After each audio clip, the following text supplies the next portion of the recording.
Deji versus the Wood Savage. Who's going to win this fight? Well, if it's about who's going to win this fight, let's take a look at their latest performances in which Deji fought Floyd Mayweather, in which Floyd Mayweather was just clowning on Deji in the beginning until Floyd Mayweather let his hands go, start taking it serious, put a lot of punishment on Deji, and the resting enough and stopped the fight in round 6. Deji's looking a bit more tired now. Here comes Floyd. Big hook. Right hand, uppercut, left hook. Oh my goodness.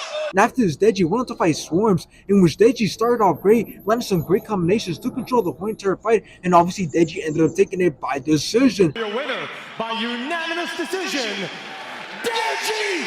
Let's take a look at the Wood Savage's latest performances, in which he fought Soft Poppy, in which Soft Poppy dropped the Wood Savage 3 times in the resting enough and stopped the fight in round 1. Complete different levels here. That's a 3 knockout rule. And after this, the Wood Savage went on to fight Crown, in which both started off very fast, but nothing clean was being landed. But somehow the Wood Savage still gassed out and quit at the end of round 3. Now, this fight is just ruining Deji's boxing career because he always talks about how he wants to challenge himself and how if he had the mindset that he has now, back when he fought Alex Wasabi, he would have beat Alex Wasabi. But this fight against the Wood Savage doesn't help him achieve or prove any of these things that he's saying. Now, you might be saying, what's so wrong with him fighting the Wood Savage? Well, for those who don't know, the Wood Savage is 0-5, getting knocked out 4 times. And when you look at him fight, you can just tell that he's a quitter and a very inexperienced fighter. So when Deji says that he wants to challenge himself, this fight doesn't show it. But if he was to fight either Alex Wasabi or Bryce Hall, then it does show that he does want to challenge himself, and it does show that he doesn't just want an easy win under his record. So realistically, Deji should win this fight because it would be an absolute embarrassment if he goes on to lose against the Wood Savage. Because if he does lose once again, then it's going to show that Deji's just not meant for boxing and that he's just all talk, because he's already lost fights against guys that he shouldn't have lost to, like Alex Wasabi and Vinny Hacker. And then most likely it was because Deji didn't take the fight seriously, or he just didn't want it as bad.